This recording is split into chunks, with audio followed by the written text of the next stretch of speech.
Imagine being just 9 years old and already banned for life from stepping foot on a cruise ship.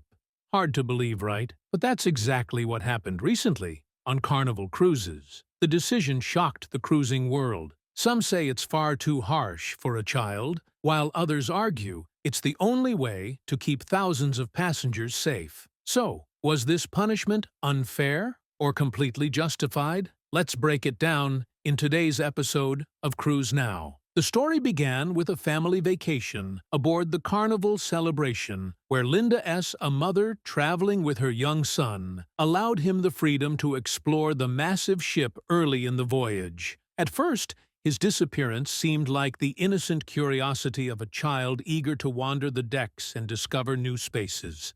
After a brief search, he was found quietly sitting outside the Miami Slice Pizzeria, unharmed and apparently regretful.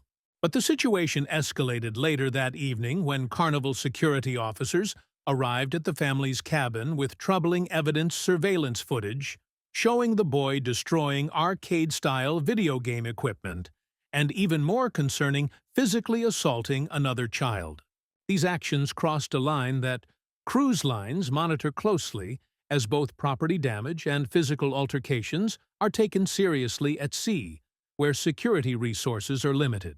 Security gave the mother a stern warning, insisting she keep her son under control, and she assured them the behavior would not happen again. For nearly a week, the family continued their vacation without further incident, seemingly putting the matter behind them. Yet, on the final night before disembarkation, officials delivered a letter that stunned the family. The boy was permanently banned not only from Carnival, but from every cruise brand under Carnival Corporation's umbrella, including Princess Holland America Costa and P&O. Effectively, the ban extended to the entire family, since they could hardly cruise without him.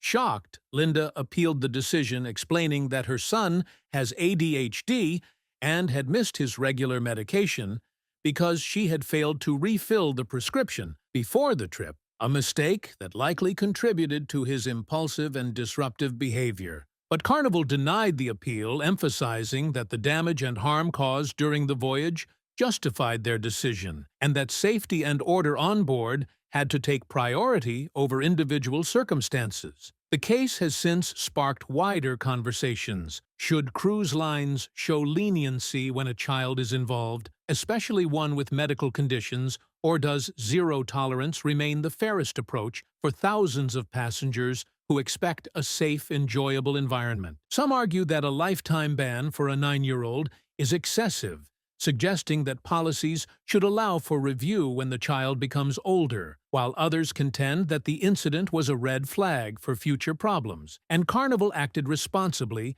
to prevent potential escalation on later voyages. Beyond the immediate family, the story raises bigger questions about parenting at sea, the limits of independence for young cruisers, and how medical needs should be managed in environments that depend heavily on rules and structure. In the end, whether seen as a life lesson or a corporate overreach, the case underscores how a single moment of misbehavior on a cruise ship can have lasting consequences that extend far beyond the vacation itself. Of course, this isn't the only reason passengers get kicked off a ship. One of the most predictable ways to earn a lifetime ban is by acting aggressively toward crew members or fellow passengers. This is also one of the easiest problems to avoid. Unfortunately, some passengers find it impossible. Mary is the mother of one such passenger who was banned for life. She and her husband loved sailing with Carnival, often cruising with their 6 children. They had never had an issue until their very last Carnival cruise. On the final night of their Caribbean sailing aboard Mardi Gras,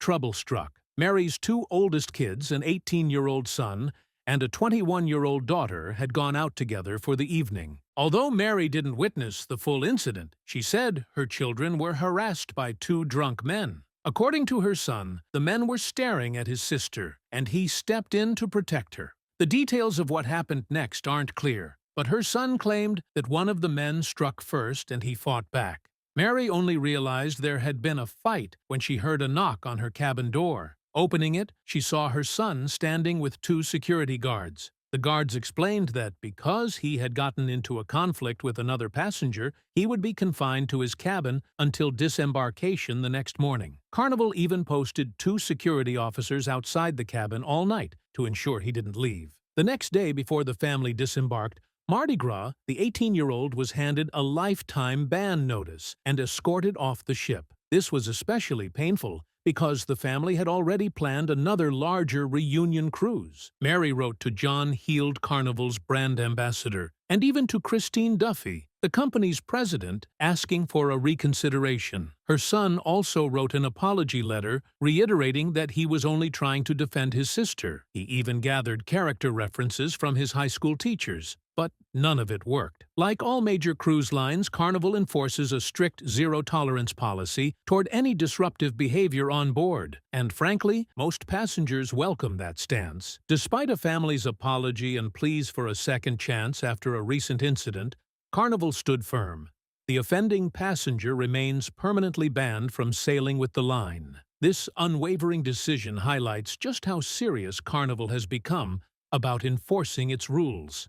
In recent months, both Carnival and other major cruise operators have faced a troubling rise in onboard fights, public disturbances, and passenger misconduct. These incidents have forced the company to take a much tougher position on maintaining order and upholding its "have fun, be safe" code of conduct. But physical altercations aren't the only issue. A growing number of cruisers have voiced frustration over another recurring problem: unsupervised children. While some passengers are willing to shrug off small inconveniences, like someone skipping the formal dress code, things quickly change when behavior starts to directly impact their own cruise experience. Reports of kids tearing down door decorations, running through hallways, and even colliding with other guests have become increasingly common. One longtime Carnival cruiser described her experience: "I was run down by unruly children on the pool deck during a movie. Yes, this has happened to me." Others have shared similar stories of being nearly knocked over on stairways or having their relaxation time disrupted by loud, unsupervised groups of teens. Recognizing the growing concern, Carnival is now taking visible action to restore order and improve the onboard atmosphere, especially as the busy summer cruise season begins. Passengers have recently reported receiving a new letter in their staterooms on embarkation day. The message is simple but firm: have fun, but respect others. The letter emphasizes that children must always be supervised and reminds families that guests under 18 are not allowed in public areas after 1 a.m. unless accompanied by an adult. Carnival makes it clear that these rules aren't just guidelines. They're essential for keeping the ship safe, comfortable, and enjoyable for everyone on board. Yes, children can sometimes be a bit troublesome on cruises, but at least that's something manageable as long as parents keep a closer eye on their kids. However, a much bigger concern on these voyages is the growing number of fights and violent incidents which usually involve adult passengers. And of course, trying to reason with someone who's drunk is never an easy task. Unfortunately, the free flow of alcohol on cruises often leads to passenger misconduct. If you ever find yourself in a similar situation, the right move is to contact the nearest security officer or guest services immediately. Remember, nearly everything on board is monitored by cameras. If you're the victim of harassment, report it right away and let the proper channels handle it. If you take matters into your own hands, you could face lifelong consequences. And if you want more real-life examples of this, we've covered plenty of similar cases in past videos on this channel. Check them out. I've included direct footage from onboard ships that you won't want to miss. Back up, my man, back up. It's going down. Hey! Oh, shit! Welcome to the motherfucking cruise. What's the white hole? That's where the fuck I'm from.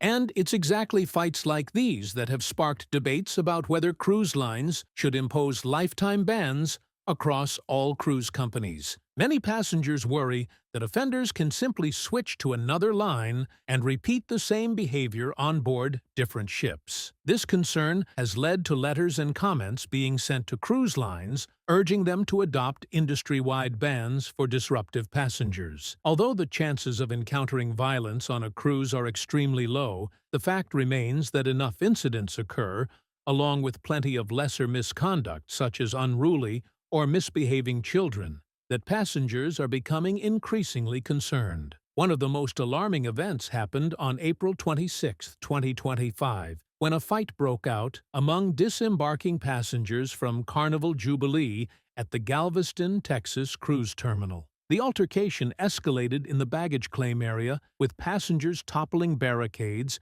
and assaulting another individual. Despite security's intervention, the brawl continued under the watch of U.S. Customs and Border Protection before being handed over to law enforcement. In the aftermath, Carnival Cruise Line placed 24 individuals involved on its Do Not Sail list, underscoring the company's zero-tolerance stance toward such behavior. This wasn't the first time either. Back in June 2022, a massive brawl broke out on board Carnival Magic involving between 40 and 60 passengers. That fight became so serious that a Coast Guard vessel had to escort the ship back to port, sparking widespread concerns about passenger conduct on cruises. This raises an important question. Are cruise passengers behaving worse than before? While isolated incidents have always happened, the frequency and scale of these fights are increasing. It's difficult to find any statistical evidence proving that passenger behavior is trending downward.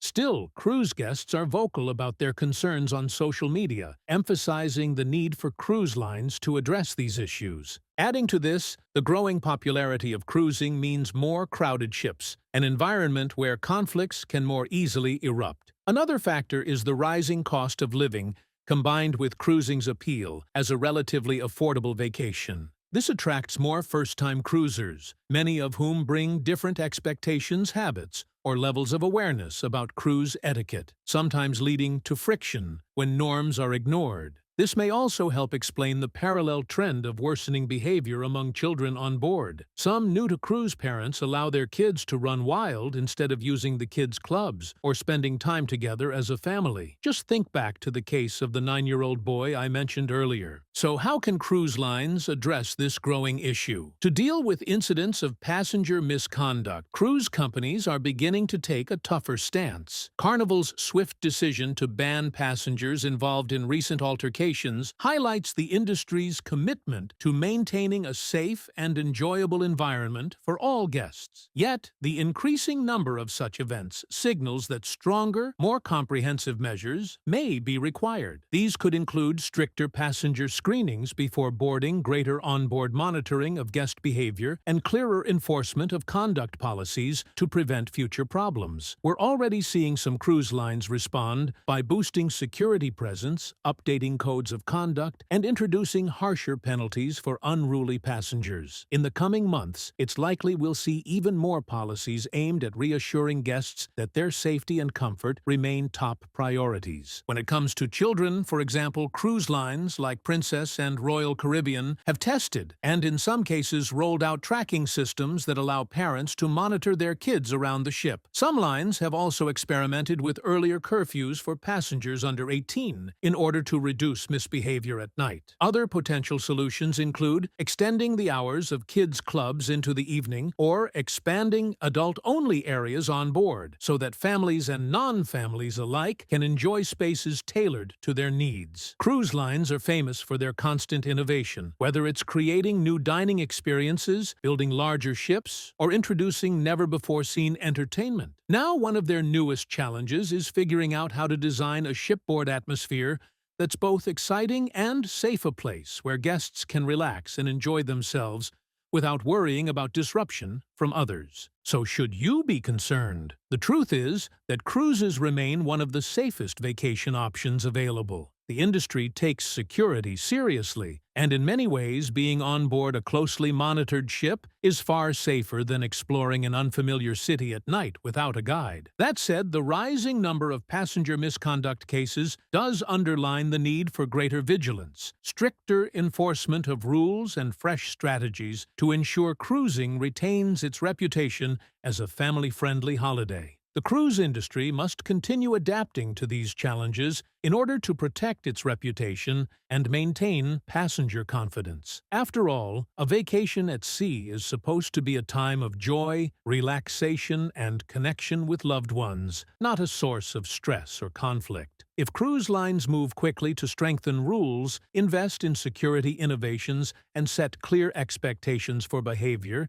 they can ensure that cruise vacations remain both thrilling and safe for everyone on board. And if you are a smart traveler when it comes to personal safety at sea, one of the most important things passengers can do is take proactive steps to protect themselves from conflicts before they escalate. Cruise ships are crowded environments, and misunderstandings can quickly turn into confrontations, especially when alcohol is involved. The first line of defense is awareness, staying mindful of your surroundings, avoiding overly intoxicated passengers, and choosing well-lit, populated areas on the ship whenever possible. Another smart precaution is to travel with companions who can provide support or corroborate your account in case of disputes. Passengers should also be mindful of how their own behavior is perceived. Excessive drinking, loud arguments, or disregarding ship rules can make it easier for others to place blame. To further protect themselves from being unfairly banned, travelers should always comply fully with crew instructions and avoid engaging in any form of retaliation,